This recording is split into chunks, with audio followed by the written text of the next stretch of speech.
Number 2, Dharmasthala ಮಂಜುನಾಥನ ಈ ದೇಶದ ಕೋಟಿ ಕೋಟಿ ಜನ ಭಕ್ತಿಯಿಂದ ಪೂಜೆ ಮಾಡೋಂಥ ಜಾಗ.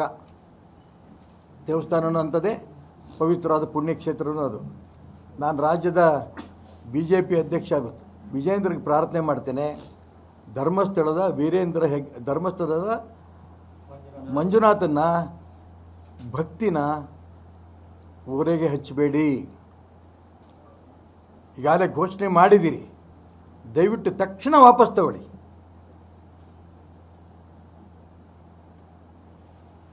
ಒಂದು ಘಟನೆ ನಿಮ್ಮ ಈ ಆಣೆ ಪ್ರಮಾಣದ ಬಗ್ಗೆ, ಅದು ವಿಜೇಂದ್ರ ಅವ್ರು ಮಾಡಲಿ, ನನ್ನ ಆಸೆ ಇದೆ, ಅವ್ರು ವಿಡ್ರಾ ಮಾಡ್ಕೋತಾರೆ, ನಂಬಿಕೆ ಇದೆ.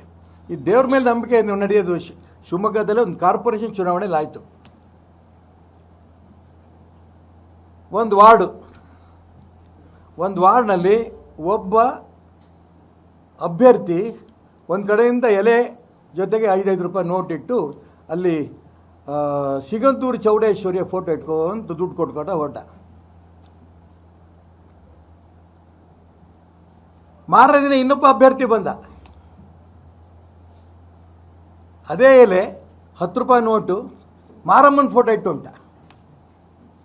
ಏನಣ್ಣ, ನೆನ್ನೆ ನೋಡಿ ಸಿಗಂದೂರು ಚೌಡೇಶ್ವರಿಯ 5-5 ರೂಪಾಯಿ ಪ್ರಮಾಣ ಮಾಡಿ ತೊಗೊಂಡ್ಬಿಟ್ಟಿದ್ದೀವಿ, ಈಗ ನೋಡ್ರೆ 10 ರೂಪಾಯಿ ಕೊಡ್ತಾಯಿದ್ದೀನಿ, ನೀನು ಮಾರಮ್ಮಂದು ಹೇಳ್ತೀಯ. ನೆನ್ನೆ ಅದಕ್ಕೋಸ್ಕರ ಈಗ 10 ರೂಪಾಯಿ ಕೊಡ್ತಿರೋದು, ಮಾರಮ್ಮನ ಹತ್ರ ನೆನ್ನೆ ತೊಗೊಂಡಿದ್ದು, ದಯವಿಟ್ಟು ಕ್ಷಮಿಸಮ್ಮ, ಶಾಪ ಕೊಡಬೇಡ. ಹಾಗಾಗಿ ನಾನು ಅದು ದುಡ್ಡು ತೊಗೊಂಡಿದ್ದು ತಪ್ಪಾಗಿದೆ, ಕ್ಷಮಿಸಿ, ನಿನಗೆ ನಮಗೆ 10 ರೂಪಾಯಿ ತೊಗೋತಿದ್ದೀವಿ, ಆಶೀರ್ವಾದ ಮಾಡೋಮ್ಮ ಅಂದರು. 10 ರೂಪಾಯಿನೇ ಗೆದ್ದ. ಭಕ್ತಿನ ಊರೇ ಹಚ್ಚೋದು ಇದೆಯಲ್ಲ, ಇದು ಒಳ್ಳೇದಲ್ಲ. ದಯವಿಟ್ಟು ಇದಕ್ಕೆ ಮತ್ತು ವಿಜೇಂದ್ರಂಗೆ ಜೋಡಿಸ್ಬೇಡಿ ಇದನ್ನು. ವಿಜೇಂದ್ರಂಗೆ ಹಂಗೆ ಹೇಳಾಯ್ತು, ನಾನಾಗಲೇ ಪ್ರಾರ್ಥನೆ ಮಾಡಿದ್ದು. ಅಲ್ಲೇನು ಯಾರು ತೊಗೊಂಡಾರೆ ಯಾರು ಬಿಟ್ಟಾರೆ ಅನ್ನೋದಕ್ಕಿಂತನೂ ಧರ್ಮಸ್ಥಳದ ಮಂಜುನಾಥನ ಒರೆ ಹಚ್ಚಂತ ಇದೆಯಲ್ಲ, ಇದು ಈ ಭಕ್ತ ವೃಂದಕ್ಕೊಂದು ರೀತಿಯ ಅಪಮಾನ. ಈಗ ಯಾವನ ಕ್ರಾಸ್ ಓಟಂಗೆ ಹಾಕಿರ್ತಾನೆ ಅಂತ ಅಂದ್ಕೊಳ್ಳಿ, ಹಾಕಿದ್ದಾರೆ, ಅಲ್ಲೋ ಮಂಜುನಾಥನ ಮೇಲೆ ಪ್ರಮಾಣ ಮಾಡ್ಬಂದು ಇಲ್ಲಿ ಕ್ಷಮೆ ಕೇಳ್ತಾನೆ ಹೊರಗಡೆ ಬಂದು ಅಣ್ಣಪ್ಪಂತಾಗೆ.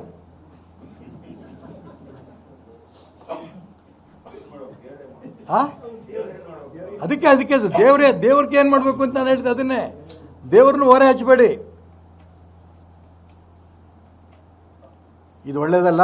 ನಾನು ಅದಕ್ಕೋಸ್ಕರ ವಿಜೇಂದ್ರಿಗೆ ಹೇಳ್ತೀನಿ, ಇದನ್ನು ಏನು ನೀವು ಮಾಡಿದಿರಿ, ನಿಮ್ಮ ಪ್ರಾಮಾಣಿಕ ಪ್ರಯತ್ನ ನೀವು ನಡೆಸಿದಿರಿ, ಅನ್ಯಾಯ ಆಗಿದೆ, ಯಾರು ಭ್ರಷ್ಟರಿದ್ದಾರೆ, ಯಾರು ಈ ರೀತಿ ಕ್ರಾಸ್ ಔಟಿಂಗ್ ಮಾಡಿದ್ದಾರೆ, ಅವ್ರಿಗೆ ನಾನು ಬಿಡಲ್ಲ ಅನ್ನೋಂಥ ಪ್ರಾಮಾಣಿಕ ಪ್ರಯತ್ನ ಧರ್ಮಸ್ಥಳಕ್ಕೆ ತೊಗೊಂಡೋದ್ರೆ ಅವರು ಒಪ್ಕೋತಾರೆ ಅಂತ.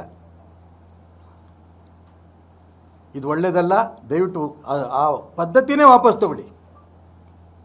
ಇದು ನನ್ನ ವೈಯಕ್ತಿಕವಾದ ಸಲಹೆ ಅವರಿಗೆ.